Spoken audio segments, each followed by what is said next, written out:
আমন্ত্রণ দুপুরের বাংলাদেশে। শুরুতেই জানিয়ে দেব শিরোনামগুলো।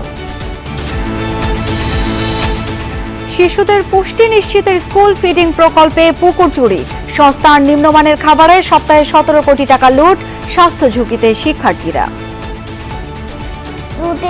ভিতর থেকে যে হাওয়াটা থাকে ওটাতে একটা দুর্গন্ধ, একটা গন্ধ বের হয়, খেতে পারি না, তাই আমরা ফেলে দিই। গার্জিয়ান আমাকে এভাবে বলছে যে ভাই এই কলা যদি খাওয়ান তাহলে আপনাকে কলা আগে বাচ্চার কাশির ওষুধ কিনে দিতে হবে। ক্ষমতায় এসে জনকল্যাণমুখী কাজ করে যাচ্ছে বিএনপি, যৌথ সভায় বললেন রিজভী। জনগণের মাঝে ছড়িয়েছে আশার আলো, লোক দেখানো জনপ্রিয়তা অর্জনে ব্যস্ত সরকার, বলছে আমাদের যে পরিবর্তনের যে একটা আকাঙ্ক্ষা ছিল আর কি, সে জায়গায় অভিভাবকত্ব বা প্রধানমন্ত্রী হিসেবে তার একটা বড় কমতি বলে আমি মনে করি। সরকারের একটা ইন্টেনশন আমি দেখছি যে বিশেষ করে প্রধানমন্ত্রীর পপুলিস্ট কার্যক্রম করার দিকে উনি বেশি আসলে মনোযোগ দিচ্ছেন, পলিটিক্যাল ইস্যুগুলোকে উনি এড়িয়ে যাচ্ছেন।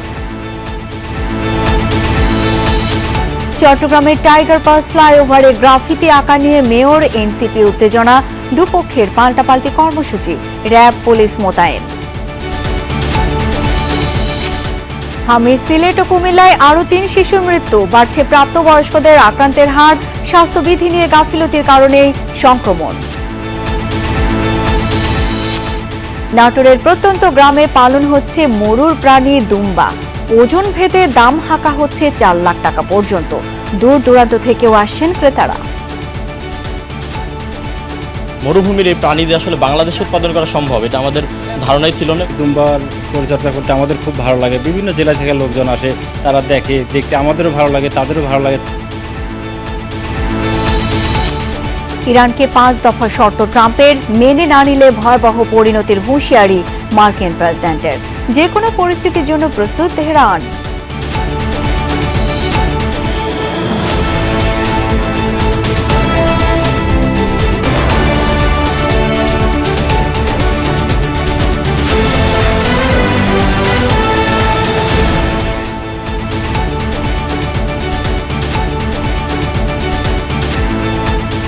দেখছিলেন শিরোনামগুলো। এছাড়াও দেশ বিদেশের আরো খবর নিয়ে দুপুরের বাংলাদেশে আপনাদের সাথে থাকছি আমি শাওন দত্ত। কেমন চলছে সরকারি প্রাথমিকে স্কুল ফিডিং প্রকল্প? শিশুর খাবারে ভাগ বসাচ্ছেন কারা? সস্তা দামের কলা বা ডিমে কাদের পকেটে ঢুকছে কোটি কোটি টাকা? এগুলো নিয়ে দেশের 11 উপজেলায় অনুসন্ধান করেছেন সহকর্মী আল আমিন হক অহন।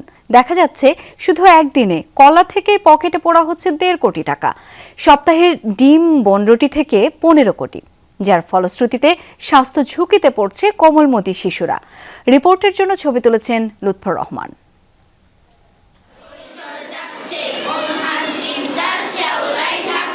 স্কুল ফিডিং প্রকল্পের খাবার খেয়ে 2 দিন হাসপাতালে ভর্তি ছিল রাইসা মুনতাহা। ছোট্ট রাইসার মিড ডে মিল খাবারের ভয় এখনো কাটেনি। তার ভাষায় ওসব খাবার সব কেমিক্যাল। রাইসার মা জান্নাতুলের প্রশ্ন, সস্তা নিম্নমানের খাবার দিয়ে তার সন্তানের জীবন নিয়ে খেলছেন কারা? 20 টাকা খাবার দিয়ে আমার লাভ আছে কি? লাভ নেই। আর বাচ্চাদের কিছু হয়ে যেতে তাহলে কি করতে পারো? দিতে আমাকে বাচ্চা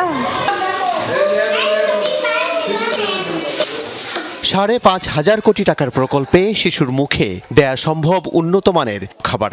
তাহলে কেন এমন প্রশ্ন উঠছে?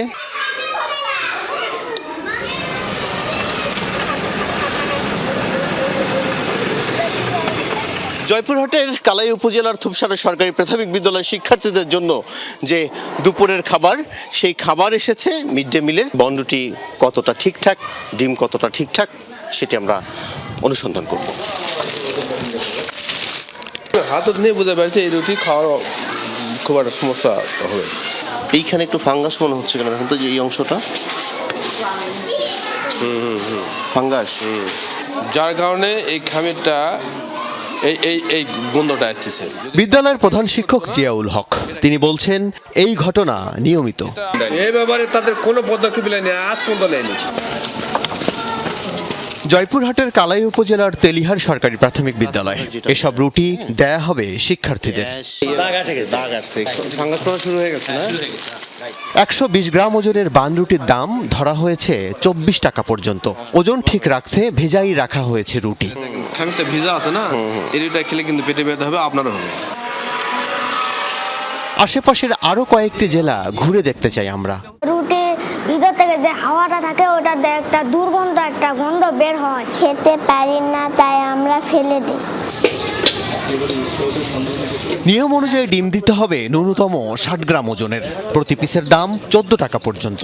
এটার ওজন 35 গ্রামের বেশি হবে, 40 গ্রামের বেশি মনে হচ্ছে না তো, এরকমই হবে। এটি সরকারি হিসেবে অন্তত 60 গ্রাম দিতে হবে, সেটি 45 কিংবা 50 গ্রামের বেশি কোনোভাবেই মনে হচ্ছে না। এই আকারের ডিম মেপে দেখতে চাই আমরা। 43 গ্রাম, 39 গ্রাম। আপনার চোখে সবচেয়ে বড় ডিম যেটা সেটা দেন। ও, এটাও 51। 60 গ্রাম না দিয়ে কম ওজনের ডিম দেয় কি লাভ হচ্ছে সংশ্লিষ্টদের জানতে পাবনার একটি খামারে যাই আমরা। মানে 1 টাকা কম বেশ। আচ্ছা, তার মানে ছোট ডিম যদি কেনা যায় তাহলে টাকা কম লাগে? হ্যাঁ, টাকা কম লাগে, 55 গ্রামের থেকে বড়র ভিতরে চলে যায়। যে কারণেই প্রতিদিন অন্তত 30 লাখ শিক্ষার্থীকে যদি 1 টাকা কম করেও যদি দেয়া যায়, সারা বাংলাদেশে প্রতিদিন প্রায় 30 লাখ টাকা নিয়ম বহির্ভূতভাবে কর্মকর্তাদের পকেটে ঢুকছে। শুধু কম ওজন আর দামে সস্তা নয়, অভিযোগ আছে ঠিকঠাক সিদ্ধ না করা আর পচা ডিম সরবরাহের। ডিম কি হয়? আর কলার বিষয়ে স্কুলগুলোর শিক্ষার্থীরা কি বলছেন? মাঝখানে কলা খারাপ থাকে। গার্জিয়ান আমাকে এভাবে বলছে যে ভাই এই কলা যদি খাওয়ান তাহলে আপনাকে কলা আগে বাচ্চার কাশির ওষুধ কিনে দিতে হবে। এই স্কুলের শিক্ষার্থীরা এমন মন খারাপ করে কলা খাচ্ছেন কেন? কলাটা পাকেনি, কষ্ট লাগছে। কলা অনেক শক্ত এবং কষ লাগছে। এই 9-6 থেমে নেই নারায়ণগঞ্জের রূপগঞ্জেও, যেখানে খাবার দিচ্ছেন MS সমতা ট্রেডার্স। আজকে সবচেয়ে বড় কলা দিয়েছে, সেই কলার ওজনটা আমরা দেখতে চাই। 100 গ্রাম ওজনের কলা দেওয়ার কথা, সেই কলাতেও পকেট কাটছেন সংশ্লিষ্টরা। চুক্তি অনুযায়ী 100 গ্রাম ওজনের প্রতিটি কলার দাম 10.5 টাকা পর্যন্ত। এই দামে কোন কোন কলা মেলে? উত্তরাঞ্চলের কলার অন্যতম হাট দুর্গাদহ বাজার। এখানকার কলা যাচ্ছে দেশের অনেক জায়গায়। ওই আর কি 120টা আছে, 3 টাকা 3.5 টাকা পরে আর কি পার পিস। এইটা যেমন 200 গ্রাম, এটা যদি আরো ছোট হয় সেটার দাম তো আরো কম। হ্যাঁ, কম হবে। এটা কি কলা? নওগাঁ থেকে এবার রাজশাহীর গোদাগাড়িতে আমরা। সেখানকার স্কুলগুলোতেও কলা মানেই কম দামের কলা ছিল প্রতিটা পিসের জন্য। যে পরিমাণ বাজেট দেওয়া হয়েছে তাতে 29,58,750 জন শিক্ষার্থীর জন্য যদি প্রতি কলায় অন্তত 60 টাকা করে পকেটে ঢুকানো যায়, প্রতি সপ্তাহে অসাধু কর্মকর্তারা পকেটে ঢুকিয়ে নিচ্ছেন 2 কোটি টাকা। নিম্নমানের কলা, রুটি, ডিম খেয়ে বিভিন্ন স্থানে অসুস্থ হয়েছেন 3 শতাধিক শিক্ষার্থী। বেশি অসুস্থ হওয়ার ঘটনা চাঁপাইনবাবগঞ্জে। 22 এপ্রিল চাঁপাইনবাবগঞ্জের এই শঙ্করবাটি সরকারি প্রাথমিক বিদ্যালয়ে একটি অনাকাঙ্ক্ষিত ঘটনা ঘটে। একসঙ্গে অসুস্থ হয়ে পড়েন 20 জন শিক্ষার্থী। পাউরুটি খেয়ে আমার পেট ব্যথা এবং বমি হয়েছিল। শুধু রাজশাহী বিভাগের 12 উপজেলায় 2.25 লাখ শিক্ষার্থীর জন্য কলা, রুটি, ডিম সরবরাহ করে গণ উন্নয়ন কর্ম কাক। কি ব্যাখ্যা দেবেন তারা? সব সরবরাহকারীর জবাব প্রায় এক। কি ব্যবস্থা নিয়েছেন বা নিচ্ছেন প্রকল্প পরিচালক? অ্যাকশনটা আমাদের নিতে হবে, কারণ আসলে কোমলমতি বাচ্চাদের এই খাওয়ার কোনো ক্রমেই আমরা এই বিষয়ে আমরা কোনো প্রকারের ছাড় দিতে রাজি নেই। কিছু ব্যবস্থা নেয়ার পরেও যখন সমাধান হচ্ছে না, তখন শিশু স্বাস্থ্যের কি হাল?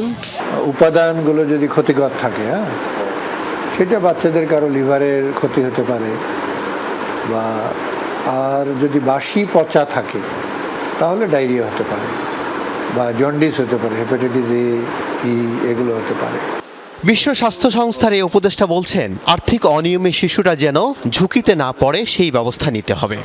ব্যাপক দুর্নীতি হলে বড় ধরনের ব্যবস্থা নিতে হবে। দেশের ১৫০ উপজেলায় ৫,৫০০ কোটি টাকার প্রকল্পে যাদের কোটি কোটি টাকা ব্যবসা হচ্ছে অনিয়ম, তাদের বিষয়ে কিছু কি জানেন মন্ত্রী? ৪১ গ্রামের উপরে কোনো ডিম নেই, দেওয়ার কথা ৬০ গ্রাম, কলা দেওয়ার গ্রাম ১০০ গ্রাম, ৯০ গ্রামের বেশি কলা পাইনি এবং সেগুলো সব সাগর কলা। সারা বাংলাদেশে ১১টা উপজেলার চিত্র একই। আপনি নির্দেশনা দেওয়ার পরেও কেন এমন ঘটনা ঘটছে? এই যে আজকে দিয়ে আসছি যে হেডমাস্টার এবং ম্যানেজমেন্ট কমিটি এই কমিটিতে থাকবে, তারা বুঝে নেবে। আর আপনারা যেটা করছেন এই জন্যই তো আমরা ধরতে পারছি, আরও করবেন।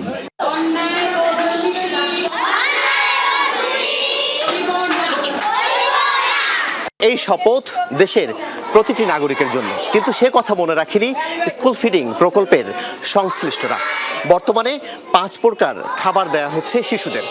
আগামীতে দেশের সরকারি সব প্রাথমিকে খাবার দিতে 12,000 কোটি টাকা খরচ করতে চায় সরকার। কিন্তু দুর্নীতির লাগাম যদি না টানা যায়, তাহলে ফের বঞ্চিতই থেকে যাবে এইসব কোমলমতি শিক্ষার্থীরা। আল আমিনা কহন, যমুনা নিউজ, বাংলাদেশ। দর্শক, এই বিষয়ে গেল বৃহস্পতিবার শিক্ষামন্ত্রীর দৃষ্টি আকর্ষণ করলে একদিন পরে স্কুল ফিডিং বিষয়ে জরুরি নির্দেশনা দেয় প্রাথমিক ও গণশিক্ষা মন্ত্রণালয়। ছুটির দিন শনিবারে দেয়া সেই নির্দেশনায় বলা হয়, অনিয়ম পাওয়া গেলে সংশ্লিষ্ট ব্যক্তিদের বিরুদ্ধে বিভাগীয় মামলা সহ আইন অনুযায়ী ব্যবস্থা নেওয়া হবে। সরবরাহকারী প্রতিষ্ঠানগুলো থেকে খাবার গ্রহণের পূর্বেই সংশ্লিষ্ট বিদ্যালয়ের প্রধান শিক্ষকদের তা পুঙ্খানুপুঙ্খভাবে যাচাই করে নেয়ার নির্দেশনা দেওয়া হয়। দর্শক, এই বিষয়ে আরও জানবো। নাটোর থেকে এখন যুক্ত হচ্ছেন সহকর্মী নাজমুল হাসান। নাজমুল, নাটোরে স্কুল ফিডিং কার্যক্রম সম্পর্কে বিস্তারিত জানতে চাই। সেখানকার খাবারের মান কেমন? শিক্ষার্থী এবং অভিভাবকরা কি বলছেন? আসলে নাটোরে 90টি প্রাথমিক সরকারি বিদ্যালয়ের প্রায় 17,000-এর অধিক শিক্ষার্থীর মাঝে এই ফিডিং কার্যক্রম শুরু হয়েছে। নাটোরের অন্য অন্য উপজেলায় কিন্তু এই ফিডিং কার্যক্রম নাই। কিছুক্ষণ আগে আমি ইওনো, এখানকার স্থানীয় ইওনো ফাহমিদা আফরোজ, তার সাথে কথা বলেছি। তিনি বলেছেন যে এই আজকে যে যমুনা টেলিভিশনে প্রতিবেদনটি হলো, সেই প্রতিবেদনের মতো চিত্র কিন্তু এখানেও রয়েছে। বিভিন্ন জায়গায় আসলে খাবারের মান নিয়ে বিভিন্ন সময়ে তারা অভিযোগ পাচ্ছেন এবং এই অভিযোগগুলো পুঙ্খানুপুঙ্খ তারা বিচার বিশ্লেষণ করছেন। গতকালও জেলা প্রশাসক, নাটোরের জেলা প্রশাসক আসমা শাহিন সরজমিনে আসলে বিভিন্ন বিদ্যালয়ে গিয়েছেন এবং কঠোরভাবে নির্দেশনা দিয়েছেন যে কোনোভাবেই যেন এই খাবারের মান, শিশুদের খাবারের মান খারাপ না হয়। এবং শিক্ষার্থী অভিভাবকদের সাথে কথা বলেছি, তারা আসলে গতানুগতিক যে বিষয়, যে গণমাধ্যম কর্মী দেখলেই আসলে বিভিন্ন কারণেই বলে যে খাবারের মান ভালো, তবে একেবারেই যে খাবারের মান ভালো সেটা কিন্তু কোনো জায়গাতেই থাকে না। যেমন আমরা প্রতিবেদনে দেখলাম যে ডিমের আকার ছোট। এখানে শিক্ষকদের সাথে কথা বলেছি, তারা বলেছেন যে 17,000-এর অধিক শিক্ষার্থীর মাঝে আসলে এই ডিমের মান নিয়ন্ত্রণ করা অথবা যে অন্য অন্য কলা সহ বিস্কিট রয়েছে সেগুলোর মান নিয়ন্ত্রণ তো তারা করতে পারে না। তারা উপরের অংশ দেখেই ভালো কিনা সে মন্দ সেটা নির্ধারণ করে এবং তারা বলছেন যে কঠোরভাবে এই বিষয়টি যেন প্রশাসনের পক্ষ থেকে তদারকি করা হয়, সে বিষয়টির উপর জোর দেওয়ার কথা বলছেন। সকাল থেকেই যখন যমুনা টেলিভিশনে এই রিপোর্টটি প্রচার হয়েছে, শিক্ষার্থী এবং অভিভাবকদের মধ্যে এক ধরনের কিন্তু আসলে আমরা সংশয় দেখতে পাচ্ছি যে এই খাবারের মান নির্ধারণ ঠিকঠাক রাখার জন্য আসলে একটা তদারকি কমিটিও রয়েছে এবং এই গুরুদাসপুর উপজেলা নির্বাহী অফিসার যে বিষয়টি বলছেন যে খাবারের মান, শিশুদের খাবারের মান যেন যথাযথভাবে ঠিক থাকে, সেজন্য তারা কঠোর নির্দেশনা পেয়েছেন জেলা প্রশাসকের কাছ থেকে। শাওন। নাজমুল, ধন্যবাদ আপনাকে। প্রয়াত রাষ্ট্রপতি জিয়াউর রহমানের শাহাদাত বার্ষিকী উপলক্ষে 7 দিনব্যাপী কর্মসূচি ঘোষণা করেছে বিএনপি। 25 মে থেকে 1 জুন পর্যন্ত চলবে এই কর্মসূচি। থাকবে আলোচনা সভা ও প্রধানমন্ত্রীর নেতৃত্বে জিয়ার সমাধিতে পুষ্পস্তবক অর্পণ ও দুস্থদের মাঝে খাবার বিতরণ। সকালে নয়াপল্টনে বিএনপির যৌথ সভা শেষে সংবাদ সম্মেলনে এসব কথা জানান দলের সিনিয়র যুগ্ম মহাসচিব রুহুল কবির রিজভী। বলেন, রাষ্ট্র ক্ষমতায় এসে ইশতেহার অনুযায়ী প্রতিশ্রুতি পূরণ করে যাচ্ছে সরকার। প্রধানমন্ত্রী জনকল্যাণমুখী কর্মসূচি বাস্তবায়নে বিভিন্ন জেলায় ছুটে বেড়াচ্ছেন। রিজভী বলেন, বাবার মতো দেশকে খাদ্যে স্বয়ংসম্পূর্ণ করতে খাল খনন কর্মসূচি বাস্তবায়ন করছেন তারেক রহমান। নতুন সরকার নিয়ে জনগণের মাঝে আস্থা তৈরি হয়েছে জানিয়ে রিজভী বলেন, অনেকে বিএনপির বিরুদ্ধে অপপ্রচার চালিয়েও জনগণকে বিভ্রান্ত করতে পারছে না, কারণ অভিযোগের আগে জনকল্যাণমুখী কর্মসূচি বাস্তবায়ন হয়ে যাচ্ছে। মে থেকে 1 জুন পর্যন্ত 7 দিনব্যাপী কর্মসূচি। এই 7 দিনব্যাপী কর্মসূচি আমরা গ্রহণ করেছি। এর মধ্যে ঈদ পড়বে, এই কারণে হয়তো কেউ যদি কোনো আলোচনা সভা বা অন্য কিছু 2-1 দিন পরেও করে তাতে কোনো অসুবিধা নেই। ঢাকা মহানগর উত্তর ও দক্ষিণের প্রতি থানায় দুস্থদের মাঝে কাপড়, চাল, ডাল সহ খাদ্য সামগ্রী বিতরণ করা হবে। রাজনৈতিক কার্যক্রমের বদলে লোক দেখানো জনপ্রিয়তা অর্জনে সরকার বেশি ব্যস্ত, এই মন্তব্য করেছেন জাতীয় নাগরিক পার্টি এনসিপির মুখপাত্র আসিফ মাহমুদ সজীব ভুইয়া। সরকারের 3 মাসে তার মূল্যায়ন অন্তর্বর্তী সরকারের তুলনায় বেশি অরাজনৈতিক আচরণ করছে বিএনপি সরকার। এতে গণতন্ত্র যাচ্ছে আরও খারাপের দিকে। দলটির সদস্য সচিব আক্তার হোসেন নিজেদের সমালোচনাও করেছেন, বলেছেন নতুন হিসেবে সংসদের নানা বিষয়ে এখনও জানার বাকি অনেক। বিস্তারিত লামিয়া তিথির রিপোর্টে। নির্বাচনে সংখ্যাগরিষ্ঠ আসন জিতে 17 ফেব্রুয়ারি শপথ নেয় বিএনপি সরকার। সরকারের প্রধানমন্ত্রী পদের কর্তব্য শপথ হয় সংসদে বিরোধী দলেরও, যেখানে 6টি আসন এনসিপির। বিরোধী দলীয় চিফ হুইপের পদ এনসিপির। গণভোট, জুলাই সনদ, সংবিধান সংস্কার পরিষদের শপথ, জ্বালানি তেল সহ নানান ইস্যুতে সংসদের প্রথম অধিবেশনটা ছিল বেশ ঘটনাবহুল। ছিল মতপার্থক্য, নানা ইস্যুতে আবার দেখা গেছে ঐক্য। আপনি নিজেও সাক্ষী, আপনার নির্বাচনী এলাকাতেও আপনাকেও মহিলারা ঘিরে ধরেছিল ফ্যামিলি কার্ড দেওয়ার জন্য। আপনি উত্তরে বলেছেন যে এই মুহূর্তে ফ্যামিলি কার্ড সরকার দেবে, আপনি চেষ্টা করবেন তাদেরকে ফ্যামিলি কার্ড ডিস্ট্রিবিউট করার জন্য। 3 মাস শেষে সরকার আর নিজেদের নিয়ে কি মূল্যায়ন এনসিপির? এই সরকার গঠনের পর থেকেই গণতন্ত্র ধীরে ধীরে আরও খারাপ দিকে যাচ্ছে। সরকারের একটা ইন্টেনশন আমি দেখছি যে বিশেষ করে প্রধানমন্ত্রীর পপুলিস্ট কার্যক্রম করার দিকে উনি বেশি আসলে মনোযোগ দিচ্ছেন। পলিটিক্যাল ইস্যুগুলোকে উনি এড়িয়ে যাচ্ছেন। তো এইটা তো আসলে নন পলিটিক্যাল গভর্নমেন্টে হওয়ার কথা। এটা পলিটিক্যাল গভর্নমেন্টে আমরা আশা করি যে he will be politically bold, politically sound, and এটা মনে হইতে হবে যে he is leading the country or he is leading the party as well. সরকার এই 3 মাসে তারা অনেকগুলো কার্ড তার ইস্যু করেছে, কিন্তু এই যে কার্ডগুলো তারা উদ্বোধন করলেন, সেই কার্ডগুলো সেটার অর্থটা কোথায় থেকে আসবে, সেটা আসলে কতজন মানুষের মাঝে এটা বিতরণ করা হবে, এই যে সামগ্রিক যে পরিকল্পনা, সেই পরিকল্পনা তারা উপস্থাপন করতে পারেন নাই। আমাদের যে পরিবর্তনের যে একটা আকাঙ্ক্ষা ছিল আর কি, সে জায়গায় অভিভাবকত্ব বা প্রধানমন্ত্রী হিসেবে তার একটা বড় কমতি বলে আমি মনে করি। নিজেদের নিয়ে মূল্যায়নে এনসিপি নেতা আক্তার হোসেন বলেন, নতুন হিসেবে সংসদে এখনো জানার জায়গা বাকি আছে। যদি জানার জায়গাগুলো প্রসারিত হয় তাহলে সংসদে কথা বলার জায়গায় আরও পরিণত হতে পারবে বলে আশা প্রকাশ করেন এই নেতা। আমরা যেহেতু নতুন, আমাদের সমালোচনার নিজের জায়গা, উপলব্ধির একটা জায়গা আছে। সেটা হলো যে এই সংসদে যে প্রসিডিউরগুলো আছে এবং প্রিভিয়াস প্র্যাকটিসগুলো আছে আর কি, সেই জায়গাটাতে আমাদের জানার জায়গা এখনও পর্যন্ত কম আছে। এবং আমি মনে করি যে যদি আমাদের সেই জানার জায়গাগুলো আরও একটু প্রসারিত হয়, সেক্ষেত্রে হয়তো আমাদের সংসদের মধ্যে আমাদের কথা বলার জায়গাগুলোতে, সেই জায়গাগুলোতে আমরা আরও পরিণত আমরা হতে পারবো। এরই মধ্যে গণভোটের রায় বাস্তবায়নকে কেন্দ্র করে বিরোধী দল রাজপথে আন্দোলনে। এই সংকট কাটিয়ে জনগণের কল্যাণে একত্রে কাজ করার আহ্বান এনসিপি নেতাদের। আমাদের গণভোটের রায় বাস্তবায়ন করতে হবে, আমাদের জুলাই সনদ বাস্তবায়ন করতে হবে, সংস্কার করতে হবে। আধিপত্যবাদ মেনে নেওয়া যাবে না এবং এই বাংলাদেশে আগামীর মানুষের আকাঙ্ক্ষা থেকে এক চুল পরিমাণ সরে যাওয়ার স্পর্ধা দেখানো যাবে না। লামিয়া তিথি, যমুনা নিউজ, ঢাকা। চট্টগ্রামের টাইগার পাসে ফ্লাইওভারের নিচে গ্রাফিতি আঁকা নিয়ে এনসিপি ও মেয়রের পাল্টাপাল্টি কর্মসূচি ঘিরে তৈরি হয়েছে উত্তেজনা। দুপক্ষই সকাল 10টায় কর্মসূচি দেয় নগরের দেওয়ানহাট থেকে জিএসি পর্যন্ত পুরো এলাকায় সভা সমাবেশ নিষিদ্ধ করে। গণবিজ্ঞপ্তি জারি করে সিএমপি। অনাকাঙ্ক্ষিত ঘটনা এড়াতে নগরের লালখান বাজার থেকে টাইগার পাস পর্যন্ত মোতায়েন করা হয়েছে পুলিশ ও র্যাব। এনসিপি নেতাকর্মীদের দাবি, ফ্লাইওভারের পিলারে আঁকা জুলাই গ্রাফিতি মুছে দিয়ে সিটি মেয়র তা বিজ্ঞাপনের জন্য লিজ দিতে চায়, তবে তা অস্বীকার করেছেন মেয়র। তার দাবি, পুনরায় অঙ্কন করতেই পুরনো গ্রাফিতি মুছে দেওয়া হয়েছে। এই ব্যাপারে জুলাই আন্দোলনে অংশ নেওয়া সকল অংশীজনের সাথে আলোচনা হয়েছে বলেও জানান মেয়র। এর আগে গতকাল রাতে উভয় পক্ষ টাইগার পাস মোড়ে গ্রাফিতি আঁকাকে কেন্দ্র করে মুখোমুখি অবস্থান নেয়। আমাদের প্রস্তুতি আছে, আমরা এই শহরের আইন শৃঙ্খলা নিয়ন্ত্রণ করার জন্য যতটুকু যে লেভেলে প্রস্তুতি নেওয়া দরকার, আমার পরিপূর্ণ প্রস্তুতি আমাদের আছে। দর্শক, এই বিষয়ে বিস্তারিত জেনে নিতে চাই। যুক্ত হচ্ছেন সহকর্মী শহীদুল সুমন। সুমন, টাইগার পাস এলাকায় বর্তমানে কি অবস্থা দেখতে পাচ্ছেন? মেয়র এবং এনসিপির লোকজন যারা উপস্থিত আছেন, কি বলছেন তারা?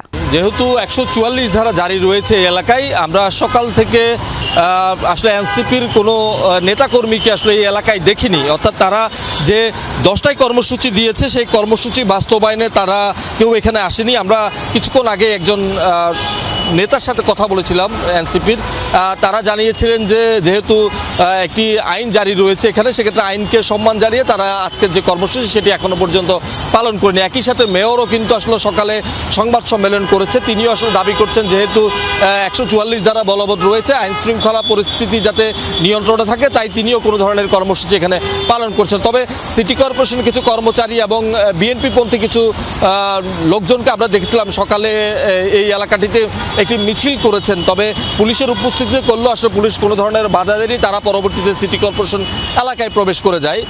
সব মিলিয়ে এখন যেহেতু উত্তেজনা রয়েছে, ফলে এখনো পর্যন্ত আমরা দুপক্ষের কাউকেই এখানে গ্রাফিতি অঙ্কন করতে দেখিনি। যেহেতু গতকাল রাত থেকে উত্তেজনা তৈরি হয়েছে, সেখানে আমরা দেখেছি এনসিপি এবং মেয়রের লোকজন যারা ছিলেন সব দুপক্ষের মধ্যেই কিন্তু আসলে এক ধরনের উত্তেজনা, তারা মুখোমুখি অবস্থান নিয়েছিল এবং তখন আইনশৃঙ্খলা বাহিনীর সদস্যরা কিন্তু মাঝখানে অবস্থান নিয়ে সেই পরিস্থিতি নিয়ন্ত্রণ করেছে।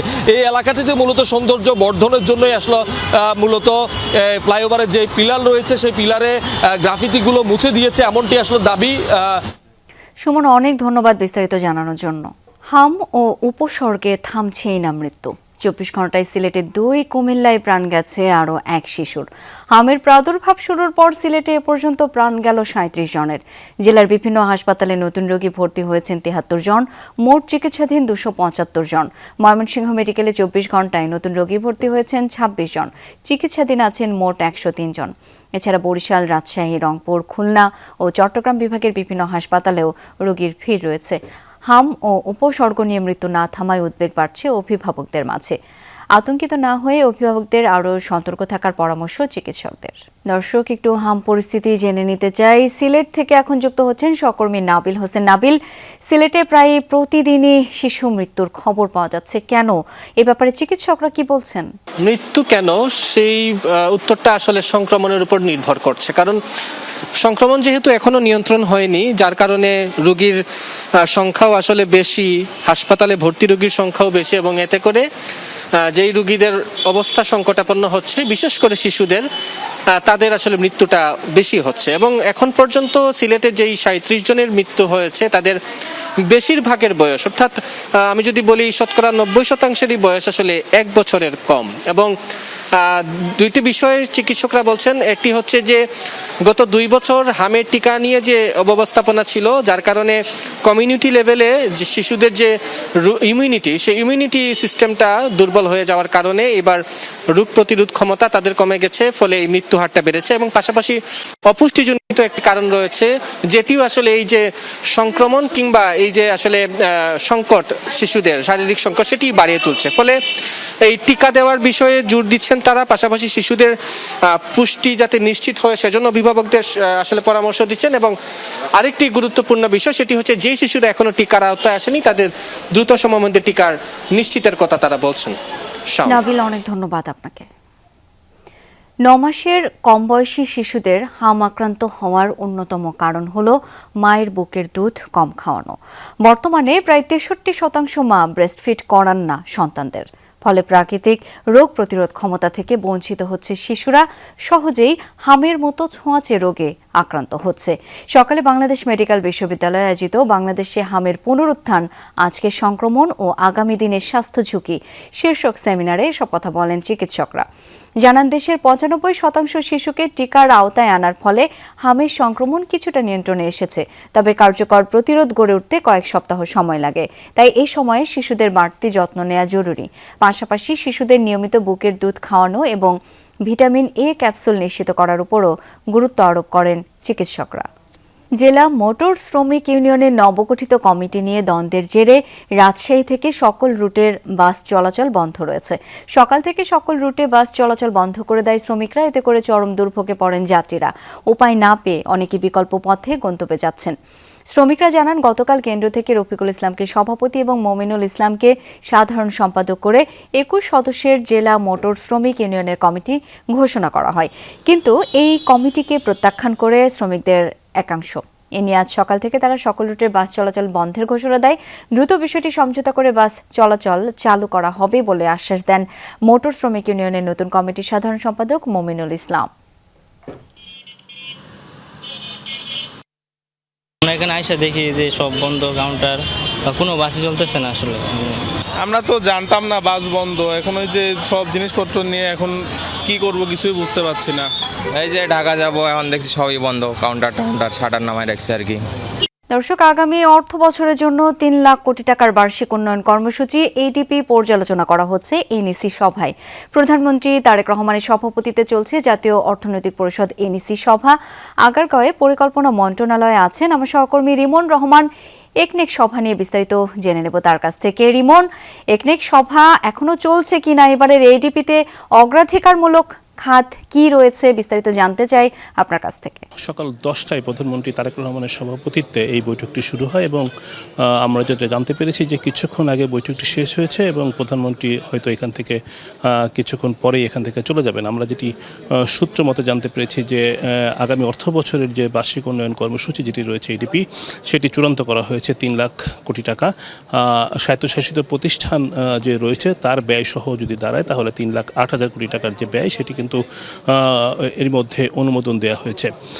পাশাপাশি আগামী অর্থ বছরের যে বার্ষিক উন্নয়ন কর্মসূচি বা এডিপি রয়েছে বা উন্নয়ন ব্যয়ের যে অর্থ, সেটি ব্যয়ের ক্ষেত্রে কিন্তু সরকারের আগেই বলেছিল এবং সেটি এবারও করা হয়েছে, সেটি হচ্ছে যে স্বাস্থ্য, শিক্ষা এবং পরিবহন খাতে যে ব্যয়, সেই ব্যয়টি কিন্তু নিশ্চিত করা হবে এবং সরকার মনে করে যে স্বাস্থ্য এবং শিক্ষা খাতের যে ব্যয় সেটি জিডিপির অনুপাতে কম ছিল, সেটি এই বাজেটে তারা একটু বাড়াতে চায় এবং সেই ব্যয়টি নিশ্চিত করতে চায়। অর্থাৎ পাশাপাশি যে অন্যান্য যে ব্যয় রয়েছে, প্রান্তিক পর্যায়ের গ্রামীণ অবকাঠামো উন্নয়ন এবং মানুষের যে দারিদ্র্য বিমোচন, বৈষম্যমূলক যে অবস্থা ছিল সেটি কিভাবে আরও কাটিয়ে ওঠা যায়, সেই বিষয়গুলো কিন্তু এখানে গুরুত্ব দেওয়া হবে এডিপিতে। আমরা যেটি জানতে পেরেছি যে আসলে এডিপির যে সরকারের যে অর্থ, সেই অর্থ ব্যয়ের ক্ষেত্রে যাতে প্রতিটি অর্থের নিশ্চয়তা বা স্বচ্ছ এবং জবাবদিহিতার সঙ্গে সেই অর্থগুলো ব্যয় করা হয়, সেই ব্যাপারে কিন্তু নিশ্চিত করা হবে। পাশাপাশি অবকাঠামো ব্যয়ের ক্ষেত্রে কিন্তু আমরা যেটা জানতে পেরেছি যে বড় বড় যে মেগা প্রকল্পগুলো রয়েছে, সেই প্রকল্পগুলোর ব্যয়ের ক্ষেত্রেও কিন্তু একটি গুরুত্ব দেওয়া হবে।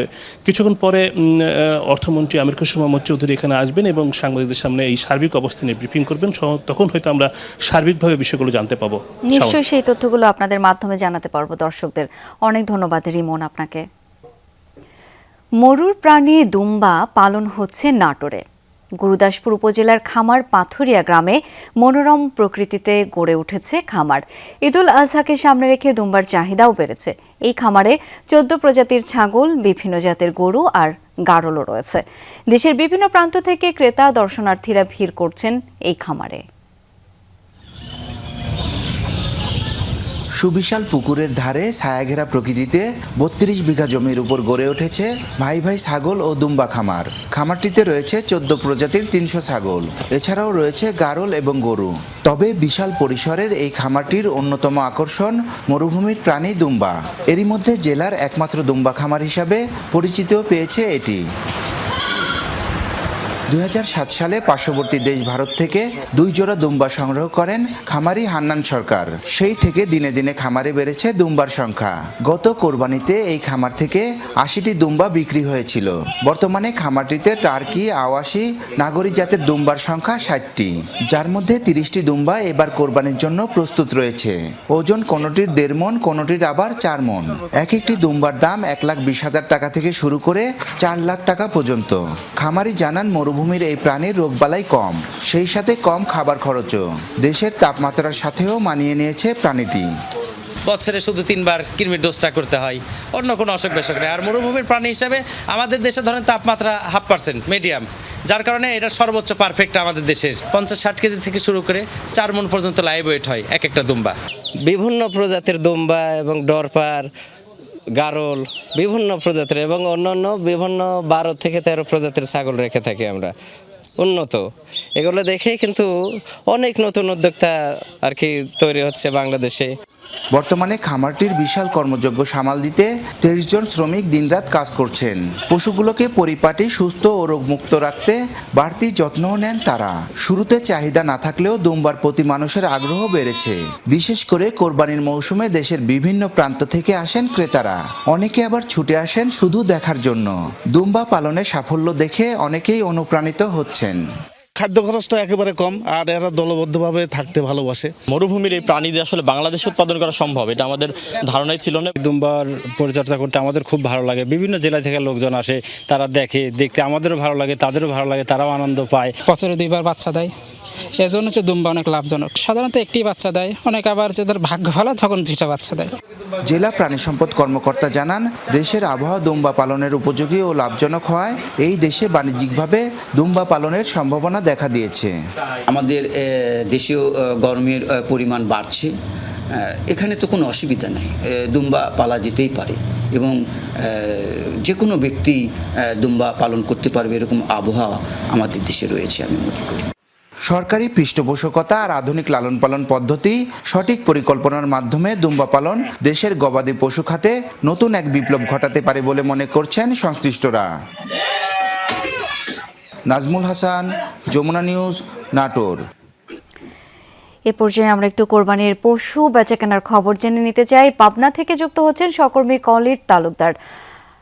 কলিট, হাটে গবাদি পশু সরবরাহ কেমন দেখছেন? দাম কেমন চাইছেন বিক্রেতারা? আমি এই মুহূর্তে রয়েছি পাবনার একটি বিখ্যাত হাট, একদন্তর যে পশুর হাট রয়েছে সেই হাটে রয়েছি।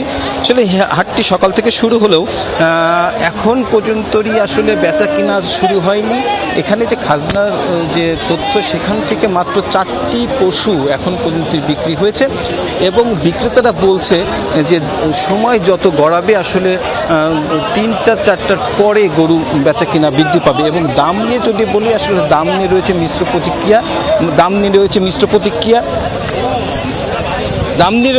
প্রতিক্রিয়া। ক্রেতারা বলছে যে আসলে দাম, কোনো ক্রেতা বলছে যে দাম হাতের নাগানের মধ্যে রয়েছে, আবার কেউ বলছে যে একটু বেশি রয়েছে। এই নিয়ে আবার বিক্রেতারা বলছে যে তারা দাম কম পাচ্ছে, গতবার যে পশুর দাম ছিল তার তুলনায় দাম কম পাচ্ছে। এই নিয়ে আসলে ক্রেতা বিক্রেতার মধ্যে দাম নিয়ে রয়েছে মিশ্র প্রতিক্রিয়া এবং সময় আসলে যত যাবে তারপরে বোঝা যাবে আসলে হাটের।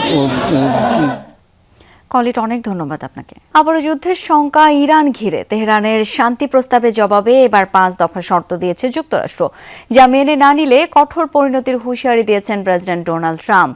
এরই মধ্যে সামরিক অভিযানের তোড়জোড়ের ইঙ্গিতও মিলেছে। তবে মার্কিন চাপে আপোষে রাজি নয় ইরান, বরং শত্রুপক্ষকে মোকাবেলায় যুদ্ধের প্রস্তুতি নিচ্ছে তেহরানও। পাকিস্তানের মধ্যস্থতায় পাল্টাপাল্টি প্রস্তাব বিনিময় প্রক্রিয়ায় এবার ইরানকে 5 দফা শর্ত দিয়েছে যুক্তরাষ্ট্র। সূত্র বলছে, মার্কিন শর্তগুলোর মধ্যে রয়েছে কোনো ক্ষতিপূরণ পাবে না তেহরান, ছাড় পাবে না জব্দকৃত অর্থে, প্রত্যাহার হবে না বাণিজ্যিক নিষেধাজ্ঞা, মানবে না হরমুজ প্রণালীতে তেহরানের সার্বভৌমত্ব। কেবল তাই নয়, ইরানের 400 কেজি সমৃদ্ধ ইউরেনিয়াম দিয়ে দিতে হবে যুক্তরাষ্ট্রকে। চালু রাখতে পারবে মাত্র একটি পরমাণু স্থাপনা। অন্যান্য ফ্রন্টে যুদ্ধবিরতির বিষয়টিও শর্ত সাপেক্ষ। এটাও স্পষ্ট, এসব শর্ত মানবে না ইরান। একাধিক কর্মকর্তার বরাতে দেশটির গণমাধ্যম বলছে, মার্কিন হুমকির মুখে নতি স্বীকার করবে না তারা। আপোষের বদলে যুদ্ধের প্রস্তুতি নিচ্ছে তেহরান। এমন পরিস্থিতিতে ট্রুথ সোশ্যালে দেয়া পোস্টে ডোনাল্ড ট্রাম্পের হুঁশিয়ারি, শান্তি চুক্তির জন্য দ্রুত ব্যবস্থা না নিলে ইরানে কোনো কিছুই অবশিষ্ট থাকবে না, সময় দ্রুত ফুরিয়ে আসছে বলে সতর্কবার্তাও দেন। কেবল হুমকি উচ্চারণই নয়, সামরিক অভিযানের তোড়জোড়ের ইঙ্গিতও মিলেছে ট্রাম্পের কর্মকাণ্ডে। মঙ্গলবার সিচুয়েশন রুমে জাতীয় নিরাপত্তা টিমের সাথে জরুরি বৈঠক করবেন তিনি। এরই মধ্যে আলোচনা করেছেন সামরিক বাহিনীর সাথেও। ইসরায়েলি প্রধানমন্ত্রী বেনিয়ামিন নেতানিয়াহুর সাথে ফোন আলাপেও কথা বলেছেন ইরানের সম্ভাব্য সামরিক অভিযান নিয়ে। ইসরায়েলের গণমাধ্যম বলছে, যুক্তরাষ্ট্রের অভিযানে যোগ দিতে প্রস্তুত তেল আবিবও। 8 এপ্রিল 40 দিনের যুদ্ধবিরতিতে রাজি হয় যুক্তরাষ্ট্র ইরান। এরপর পাকিস্তানের মধ্যস্থতায় প্রত্যক্ষ পরোক্ষভাবে একাধিক আলোচনা ও প্রস্তাব বিনিময় হলেও হয়নি সমাধান। উভয় পক্ষের কণ্ঠে যে কঠোরতা, তাতে ক্রমেই শুরু হচ্ছে কূটনৈতিক সমাধানের পথ। Dorothy Tasrin, Jamuna news. European club ফুটবলের খবর, লা লিগায় রিয়াল বেতিসকে 3-1 গোলে হারিয়েছে বার্সেলোনা। সেভিয়ার বিপক্ষে 1-0 গোলের জয় রিয়াল মাদ্রিদের। জিরোনাকে একই ব্যবধানে হারিয়েছে অ্যাটলেটিকো মাদ্রিদ। এদিকে 3-2 গোলে হারিয়ে 3 বছর পর ইংলিশ প্রিমিয়ার লিগে নটিংহ্যাম ফরেস্টের বিপক্ষে জিতল ম্যানচেস্টার ইউনাইটেড। সেরি আই জিতেছে নাপোলি, এসি মিলান এবং রোমা। ইউরোপিয়ান ক্লাব ফুটবলের বিভিন্ন ম্যাচে জয় পেয়েছে বড় দলগুলোই। লা লিগায় ভিন্ন ভিন্ন ম্যাচে জিতেছে বার্সেলোনা, রিয়াল মাদ্রিদ ও অ্যাটলেটিকো মাদ্রিদ। ইংলিশ প্রিমিয়ার লিগে জিতেছে ম্যানচেস্টার ইউনাইটেড, হেরেছে অবনমন শঙ্কায় থাকা ওয়েস্ট হ্যাম। সেরিয়ায় জিতে চ্যাম্পিয়ন্স লিগ নিশ্চিত করেছে নাপোলি, শঙ্কার মুখে পড়েছে ইউভেন্টাস। লা লিগায় লিগের শেষ হোম ম্যাচে 3-1 গোলে জিতেছে বার্সেলোনা। রিয়াল বেতিসকে হারিয়ে এই মৌসুমে লা লিগায় ঘরের মাঠে 19 ম্যাচ খেলে সবকটি জিতল কাতালানরা। ম্যাচের 28তম মিনিটে রাফিনিয়ার দারুণ ফ্রিকিকে এগিয়ে যায় বার্সেলোনা। প্রথমার্ধে আর গোল আসেনি, ম্যাচের 62 মিনিটে ব্যবধান দ্বিগুণ করেন এই ব্রাজিলিয়ান তারকা। 69 মিনিটে পেনাল্টি থেকে ব্যবধান কমান ইস্কো। 5 মিনিট পর পেদ্রির পাসে গোল করেন ক্যানসেলো, তাতেই নিশ্চিত হয় জয়। এটাই ছিল ঘরের মাঠে রবার্ট লেভানডফস্কির শেষ ম্যাচ। বার্সার মতো জয় পেয়েছে প্রতিদ্বন্দ্বী রিয়াল মাদ্রিদও। ভিনিসিয়াস জুনিয়রের গোলে সেভিয়াকে 1-0 গোলে হারিয়েছে রিয়াল। ম্যাচের 14 মিনিটে গোল করেন ব্রাজিল তারকা। শেষ পর্যন্ত ওই এক গোলেই ভাগ্য নির্ধারিত হয়। দ্বিতীয়ার্ধে চোট কাটিয়ে ফেরা কিলিয়ান এমবাপে গোল পেলেও তা অফসাইডে বাতিল হয়। ম্যাচ জুড়ে 7টি অন টার্গেট শট নিলেও গেটলক ভাঙতে পারেনি সেভিয়া। 3 বছর পর ইংলিশ প্রিমিয়ার লিগে নটিংহ্যাম ফরেস্টের বিপক্ষে জিতল ম্যানচেস্টার ইউনাইটেড। ওল্ড ট্রাফোর্ডে রোববার 3-2 গোলে জিতেছে ইউনাইটেড। লুক শয়ের গোলে ম্যাচের 5 মিনিটেই এগিয়ে যায় স্বাগতিকরা। প্রথমার্ধ সীমাবদ্ধ ওই এক গোলেই। 53 মিনিটে সমতা টানেন মোরাতো। 2 মিনিট পরেই ম্যাথিউস কুইয়ার গোলে আবারও এগিয়ে যায় ইউনাইটেড। 76তম মিনিটে ব্যবধান 3-1 করেন ব্রায়ান এমবুমো। 2 মিনিট পর আবার ব্যবধান কমান মর্গ্যান গিবস হোয়াইট। সেখানেই শেষমেশ ম্যাচের নিষ্পত্তি। টানা 2 ম্যাচে পয়েন্ট হারিয়ে সরাসরি চ্যাম্পিয়ন্স লিগে খেলার শঙ্কায় পড়েছিল নাপোলি। সেরিয়ায় পয়েন্ট তালিকার তলানির দল পিসাকে 3-0 গোলে হারিয়ে সেই শঙ্কা আবারও উড়িয়ে দিল বর্তমান চ্যাম্পিয়নরা। 10 জনের ফিওরেন্তিনার বিরুদ্ধে 2-0 গোলে হেরে চ্যাম্পিয়ন্স লিগের শঙ্কায় পড়ে গেছে 3 থেকে 6-এ নেমে যাওয়া ইউভেন্টাস। জেনোয়াকে 2-1 গোলে হারিয়ে 3-এ এসি মিলান। লাজিওর বিরুদ্ধে 2-0 গোলের জয়ে 4-এ রোমা। পারমাকে 1-0 গোলে হারিয়ে 5-এ কোমো। এই 4 দলের যে কোনো 2 দল সুযোগ পাবে আগামী আসরের ইউসিএলে। আফনান পিয়াল, যমুনা স্পোর্টস। এর সাথে দুপুরের বাংলাদেশের প্রথম ঘন্টা থেকে আমি শাওন দত্ত বিদায় নিচ্ছি। পরের ঘন্টার খবর নিয়ে ফিরবেন মৌসুমী আহমেদ লোপা। আমাদের সাথে থাকুন।